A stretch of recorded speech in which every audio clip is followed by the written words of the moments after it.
जैसे गाय का गोबर कभी विटामिन नहीं हो सकता, गाय का मूत्र कभी भी दवाई नहीं हो सकती है, इस तरह की बातें, तब तो आदमी अपने बच्चे को दूध नहीं गाय का मूत्र पिलाए।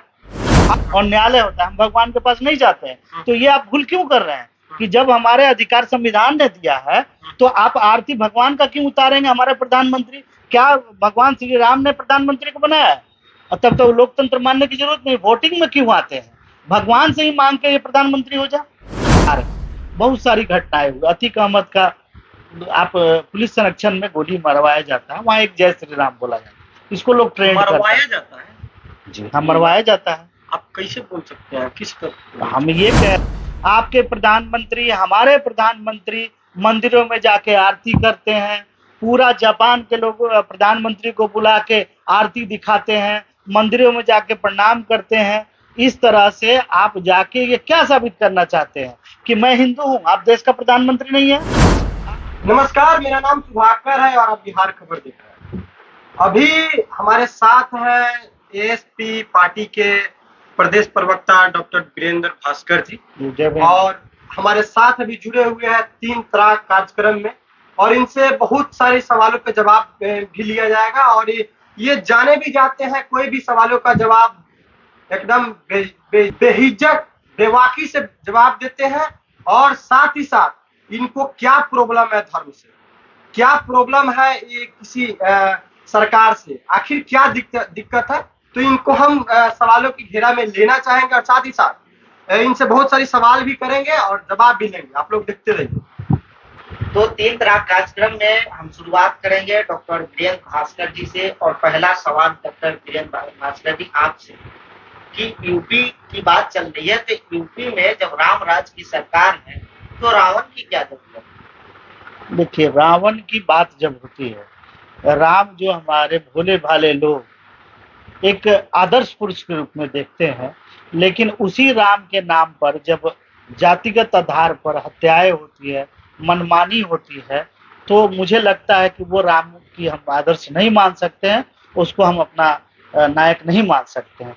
इसलिए अगर उनको सुधारने के लिए हमें रावण भी बनना पड़े तो हम रावण बनने के लिए तैयार हैं। क्योंकि यूपी में देखिए, आप चिन्हित करके दलितों को, मुसलमानों को सरकारी संरक्षण में हत्या की जा रही है। कल जो है चंद्रशेखर आजाद पर, अब बताइए, राम राज की सरकार है, दहशत की सरकार है, खुलेआम गुंडों ने भाई चंद्रशेखर आजाद, राष्ट्रीय अध्यक्ष आजाद समाज पार्टी कांशीराम पर गोली चलाई। बताइए दुस्साहस कहाँ से आया? ये दुस्साहस ये आया कि जय श्री राम के नाम पर हम कोई भी गुंडागर्दी करेंगे उसको सामाजिक मान्यता मिल जाएगी, इसलिए हम इस राम राज का विरोध करते हैं। और यहाँ तक मैं ये बोलता हूँ कि अगर पब्लिक को आपके चैनल के माध्यम से बताना है तो हम ये बताएं, शास्त्रीय अध्ययन में भी देखते हैं तो राम राज वो राज्य होता है जिसमें एक ब्राह्मण के कहने पे शंभु की हत्या अल्पवयस्क राम ने कर दिया था। अगर बाबा साहब के इस देश में संविधान में अगर होते हैं तो उनको फांसी की सजा हो जाती है। यानी उस ब्राह्मण के कहने पे कि कोई भी शूद्र जो है वो किसी का ज्ञान वाचन नहीं कर सकता है, तो बताइए इस रामराज की कल्पना में हम कहाँ होंगे? शोषित वंचित समाज कहाँ होगा? जबकि भारत का संविधान सभी को समान अधिकार देता है कि अपने बात और अपनी वृत्ति को अपने अनुसार रख सकते हैं। आपका कहना है कि राम राज सरकार है, ये सत्य है, लेकिन राम राज सरकार में हम लोग नहीं आते। नहीं आते। तो जिस तरह से आप बोल रहे हैं कि भगवाधारी हो या जय श्री राम के नारा लगाने वाले जो है अटैक करके चले जाएंगे, तो इस पे तो योगी सरकार खुद बोल रहे हैं कि अपराधियों को बख्शा नहीं जाएगा, ढूंढ के निकाला जाएगा, चाहे आकाश हो चाहे पाताल। उनका सिंगर साहब ने बलात्कार किया, हत्या की, और कितने दिनों के बाद वो शायद जेल भेज पाए अगर उतना बड़ा आंदोलन ना हुआ। हाथरस कांड को देख लीजिए, मौलिक अधिकारों का हनन करके, परिवार के अधिकारों को कानूनी उल्लंघन करके उन्होंने मतलब एक जबरदस्त गुंडागर्दी दिखाते हुए उसको जलाने का काम किया और उसे लीपापोती करने का काम किया और अपराधियों को बचाने का काम किया। आप किस तौर पे कह सकते हैं कि रामराज के द्वारा, जो रामराज की सरकार है उसके द्वारा आपके अध्यक्ष के ऊपर गोली चलाया गया? नहीं, मैंने ये कहा कि राम राज्य के द्वारा, राम राज्य में ये सब हो रहा है, तो क्या आप चाहेंगे कि इस तरह का राम राज्य हो कि खुलेआम लोग गोली चलाए? और कल उनको राम के नाम पर अगर जय श्री राम बोल देंगे तो वो बच जाएंगे। जैसे जो गुजरात में इसी बीजेपी की सरकार थी, जिसको आप लोग राम राज कहते हैं, एक औरत की बलात्कार हुई, सामूहिक दुष्कर्म हुआ और उसके बच्चे को ही मारा गया और उसको कोर्ट में इस बात के लिए हलफनामा दिया गया राज्य सरकार द्वारा कि ये लोग संस्कारी ब्राह्मण है, इसलिए इनको माफ कर देना चाहिए। अब बताइए कि इस राम राज में तब यही होगा ना कि जाति के नाम पर हत्या और बलात्कार होगा और मनुस्मृति के अनुसार काम चलेगा, देश की सीआरपीसी, आईपीसी, भारत का संविधान नहीं लागू होगा। यानी आपके कहने का मतलब है कि वो संविधान के तौर पे नहीं काम किया गया वहाँ। इसमें तो ये तो खुलेआम है, आप लोग पत्रकार हैं, विरोध में काम किया, संविधान कानून के खिलाफ काम किया गया, मर्यादाओं के खिलाफ काम किया गया। इस धर्म से दिक्कत क्या है?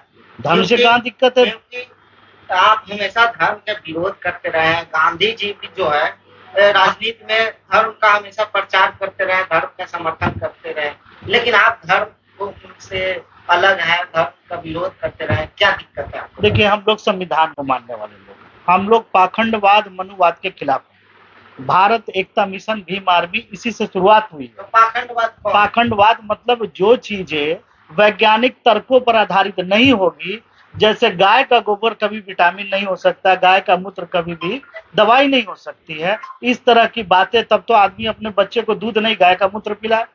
हम इस पाखंडवाद के खिलाफ हैं। आप कहेंगे कि भगवान के दया से ये काम हो गया, तो ये ऐसा हम मानने नहीं जा रहे, पहली बात। दूसरी बात कि हम संविधान को मानने वाले लोग हैं। संविधान ने कहा कि भारत एक धर्मनिरपेक्ष राज्य है, पंथ निरपेक्ष राज्य है, किसी धर्म विशेष को हमारा राज्य समर्थन नहीं करेगा। और मौजूदा सरकार पूरी तरह हिंदू राष्ट्र, उनके जितने वकालत करता है, पूरा हिंदू राष्ट्र बनाने के लिए आतुर है और इस संवैधानिक मर्यादाओं का हनन किया जा रहा है। इस पर बुद्धिजीवी वर्ग बोलने के बावजूद इन लोग पर कोई भी चू चपड़ नहीं हो रहा। तो क्या लग रहा सर कि अगर भारत सरकार अभी यूसीसी जो कानून लेके आने वाली है, एक कानून, एक नागरिक एक समान सा कानून लेके आ रही है, तो इसको आप कैसे देख रहे हैं? देखिए, इसको मैं इस तरीके से देख रहा हूँ, हमारी पार्टी का जो नजरिया है वो नजरिया ये है कि समान आचार नागरिक संहिता कानून अगर आप लागू करते हैं तो बताइए, आज जो हिंदुओं में दलित हैं, अति पिछड़े हैं, उनको जो आरक्षण का लाभ दिया है, तो इस देश में जो पहले से ईसाई धर्म, सिख धर्म और बौद्ध धर्म और मुस्लिम धर्म के लोग, उनको आप कैसे ट्रीट करेंगे? क्या वो धर्म बदल देंगे या उनके अनुसार? ये सारी समस्या है। राम राज और समान नागरिक संहिता, ये दोनों है बहकाने वाली चीज है, जो यहाँ के लिए ना सिर्फ गलत है बल्कि बहकाने वाली क्रिया है। सर, आपके नजर में हिंदू राष्ट्र क्या है? हमारे नजर में हिंदू राष्ट्र का जो बीजेपी के अनुसार जो अभी कृत्य, जो चरित्र और जो कृत्य दिख रहा है, उसमें यही हो रहा है कि आप इस देश में बीजेपी का आप सदस्य बन जाइए, खुलेआम गुंडागर्दी कीजिए और जय श्री राम कह दीजिए, चाहे बलात्कार हो या हत्या हो, आप जय श्री राम कर दे, आपके सारे चीजें माफ हो जाएंगे। आप एक तरह से डायरेक्ट बीजेपी को नहीं करके थोड़ा सा तोप झाँप के बोल रहे हैं। हम चाहेंगे कि क्लियर बोले। आपका कहना यही है कि जितना भी देश में बलात्कारी हो रहे हैं, घटनाएं हो रही है, जितना भी गुंडागर्दी हो रहा है, सब में बीजेपी का हाथ है? मैं ये नहीं कह रहा हूँ। अभी जो आप लोग तो पत्रकार हैं, बहुत सारी घटनाएं हुई। अतीक अहमद का आप पुलिस संरक्षण में गोली मरवाया जाता है, वहाँ एक जय श्री राम बोला जाता है, इसको लोग ट्रेंड मरवाया जाता है? जी हाँ, मरवाया जाता है। आप कैसे बोल सकते हैं? किस पर? हम ये कह रहे हैं कि ये कैसी सुरक्षा थी, रात को ले जाने की क्या जरूरत थी उनको? और आप देखिएगा, वीडियो में देखिएगा, उसमें स्पष्ट नजर आ रहा है कि मूक दर्शक पुलिस बने हुए हैं, आराम से आता है, पत्रकार के नाम पे गोली मारता है, देखता है, दोबारा गोली मारता है। तो ये सब एक समझदार व्यक्ति के लिए, मुझे लगता है आपको भी समझ में आ रहा होगा, लेकिन आप इसको मानना नहीं चाहते, आप डर रहे हैं। और डर भी आपका स्वाभाविक है, क्योंकि बहुत सारे लोग। यहाँ पे सवाल उठती है कि जब वहाँ यूपी में आप बोल रहे हैं कि रामराज की सरकार है, आपके अनुसार? नहीं करता, ये बीजेपी वाले तथाकथित हिंदूवादी संगठन ये बात बोलते हैं, मैं नहीं बोलता हूँ रामराज। चलिए, तो रामराज की बात को छोड़ दीजिए एक बार। पूरा विश्व जानता है कि भारत एक सेकुलर धर्म निरपेक्ष राज्य है, यहाँ जय श्री राम बोलना भी अच्छा है, अल्लाह अकबर भी बोलना था। इसको कैसे आप लेके चल रहे हैं यार, राम राज्य में जय श्री राम करके? भारत के संविधान ने एक तयशुदा प्रस्तावना दी है कि पंथ निरपेक्ष ये देश होगा। पंथ निरपेक्ष का मतलब होता है किसी धर्म विशेष को आप बढ़ावा नहीं देंगे। आपके प्रधानमंत्री, हमारे प्रधानमंत्री मंदिरों में जाके आरती करते हैं, पूरा जापान के लोग प्रधानमंत्री को बुला के आरती दिखाते हैं, मंदिरों में जाके प्रणाम करते हैं। इस तरह से आप जाके ये क्या साबित करना चाहते हैं कि मैं हिंदू हूं, आप देश का प्रधानमंत्री नहीं है? आपको क्या हिंदूवादी संगठनों ने प्रधानमंत्री बनाया? देश की जनता ने बनाया, जिसमें मुस्लिम, सिख, ईसाई और दलित, शोषित, वंचित सब ने मिलकर आपको वोट इससे दिया। आपको क्या दिक्कत है? किसी व्यक्ति को अगर आरती उतारा जाए, किसी व्यक्ति को स्वागत किया जाए, तो आप लोग को इसमें क्या दिक्कत है? दिक्कत क्या है? जब आप संविधान को मानेंगे ही नहीं तो हमारे अधिकार कैसे सुरक्षित है? आज आप ये बताइए कि अगर हमको कोई तकलीफ होती है, अगर हमारे साथ कोई दुर्व्यवहार होता है, हम कहाँ जाते हैं? मंदिर में जाते हैं या थाने में जाते हैं? न्याय के लिए न्यायालय में जाते हैं या किसी पुरोहित के पास जाते हैं? हम जाते हैं अधिकारों के लिए। इस देश का कानून, इस देश के संविधान के तरफ से स्थापित एजेंसियों के पास, जो कि पुलिस महकमा होती है और न्यायालय होता है। हम भगवान के पास नहीं जाते हैं। तो ये आप भूल क्यों कर रहे हैं कि जब हमारे अधिकार संविधान ने दिया है तो आप आरती भगवान का क्यों उतारेंगे? हमारे प्रधानमंत्री, क्या भगवान श्री राम ने प्रधानमंत्री को बनाया है? और तब तो लोकतंत्र मानने की जरूरत नहीं। वोटिंग में क्यों आते हैं? भगवान से ही मांग के ये प्रधानमंत्री हो जा। सब लोग का अलग अलग भगवान होता है, सब कोई अलग अलग। आप फिर इसको फेंट रहे हैं। मैं संविधानवाद की बात कर रहा हूँ, मैं हम लोग संविधान को मानने वाले लोग हैं। आप इसमें फेंटने का प्रयास ना करें। हमारे पार्टी का स्पष्ट नजरिया है कि आप इस देश का प्रधानमंत्री हैं और आपका व्यवहार संवैधानिक मर्यादाओं के तहत होना चाहिए। अगर ये गलती करती है तो हम उसका आलोचना करने के लिए वाक स्वतंत्रता का अधिकार भी इसी संविधान ने हमें दिया है और हम उसी के तहत उनका विरोध कर रहे हैं, आलोचना कर रहे हैं, प्रतिरोध कर रहे हैं कि आपको अपने आचार कृत्य में व्यवहार बदलना चाहिए। एक उदाहरण दीजिए ना संविधान मर्यादा से अलग। अब जैसे देख लीजिए, द्रौपदी मुर्मू जी राष्ट्रपति, लोकसभा जो होता है संविधान का अंग होता है और आप संविधान पढ़िएगा, संविधान का प्रमुख राष्ट्रपति होता है। तो जब राष्ट्रपति प्रमुख होता है तो फिर प्रधानमंत्री से उद्घाटन करना, जिसका विरोध 27 बड़ी बड़ी पार्टियों ने लिखित तौर पे किया, क्या वो लोग मूर्ख थे? क्या ये संवैधानिक मर्यादाओं के खिलाफ नहीं था? नंबर 1। नंबर 2, आप देखेंगे कि वहां उद्घाटन के समय में ब्राह्मण पुरोहितों को बुला के उसका शुद्धिकरण या भी मंत्रोच्चारण किया गया। ये क्या साबित करना चाहते हैं कि कल होगी इसमें मुस्लिम नहीं जाएगा, ईसाई नहीं जाएगा? अगर ईसाई जाएगा तो पादरी आना चाहिए था, अगर मुस्लिम जाएंगे तो मौलवी आना चाहिए था। ये जो कुकृत्य जो हो रहे हैं, आप क्या साबित करना चाहते हैं? आसपास के देश देख लीजिए, धर्म आधारित देश है। आप आने वाले समय में बताइएगा, पाकिस्तान धर्म आधारित देश टूट रहा है, अफगानिस्तान। लेकिन सर ओवैसी साहब तो खुल के समर्थन किए थे। संसद भवन के उद्घाटन जो हुआ था और जिस तरह से उद्घाटन हुआ था उसका तो उन्होंने समर्थन किया था। समझ, ओवैसी जी का अपना मामला है। मैं संवैधानिक मर्यादाओं, चूंकि हम लोग संविधान को मानने वाले लोग हैं, उनकी क्या आइडियोलॉजी है वो आप उनसे पूछ सकते हैं। हमारी पार्टी की जो आइडियोलॉजी है मैं आपके सामने स्पष्ट कर रहा हूँ।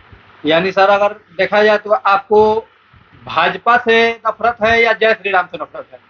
हमें इन दोनों से नफरत नहीं है, हमें इन दोनों के कुकृत्यों से नफरत है जो संवैधानिक मर्यादाओं के तहत और कानूनी नियमों के तहत नहीं हो रहा है। भाजपा आज संविधान को मानने लगे, क्या दिक्कत है? कोई भी पार्टी नहीं आएगी। विरोध किस लिए हो रहा है? इनके कुकृत्यों के कारण। अच्छा ये बताइए, भीम आर्मी आजाद समाज पार्टी है, आपका आइडियोलॉजी है क्या?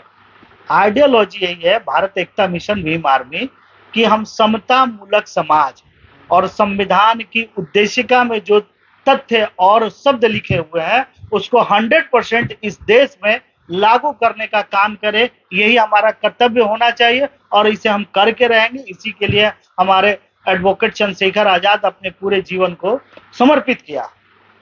भारत के आसपास जितने भी देश है सब धर्म आधारित देश है, ठीक है, तो वहां पे तो इस तरह का नहीं होता। कि भारत में अगर धर्म आधारित हो रही है तो इसमें आपको दिक्कत क्या है? दिक्कत है, इसमें 2 समस्याएं आ रही है। पहला तो ये झूठ फैलाया जा रहा है ये होने जाने को नहीं। जैसे कि कुछ लोग कहते हैं कि आप एक हिंदू गांव बसा के दिखा दीजिए, उसमें भी फिर दलित आ जाएगा, क्योंकि हिंदू कोई एक धर्म है नहीं, उसमें जाति है, और जाति में ब्राह्मणों की श्रेष्ठता है। लड़ाई तो यही शुरू हो जाएगी, एक गांव भी नहीं बच सकता। ये झूठ है। दूसरी बात कि आसपास जितने भी धर्म आधारित देश थे, अफगानिस्तान को देख लीजिए, आज झगड़े से टूट रहा है। पाकिस्तान को देखिए, टूट रहा है।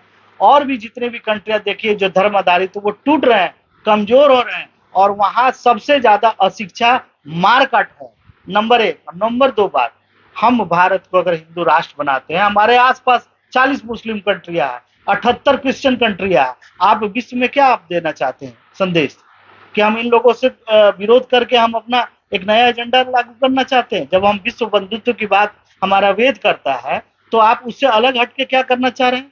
क्या आपको और देशों से चावल नहीं चाहिए, गेहूं नहीं चाहिए, तेल नहीं चाहिए? ये जो मिनिस्टर, प्रधानमंत्री और उनके मंत्री जो कहते हैं कि मुस्लिमों से आप किराना का सामान नहीं लीजिए, तो आप पेट्रोल क्यों ले रहे हैं? आप जिस गाड़ी पे चल रहे हैं वो पेट्रोल डीजल वो मुस्लिम कंट्रियों का है, बंद कर दीजिए और आप अपनी गाड़ी चला के दिखाइए। ये नहीं हो सकता। अव्यवहारिक चीजें हैं जो जनता को मूर्ख बनाने के लिए किया जा रहा है, इसका हम विरोध करते हैं। तो हमारे साथ थे डॉक्टर वीरेंद्र भास्कर जी। इन्होंने काफी बेबाकी से हमारे सवालों का जवाब दिया। हम लोगों ने बहुत सारे सवाल भी किए और बहुत सारे जवाब भी दिए इनसे, और इन्होंने काफी बेबाकी से उनका जवाब दिया।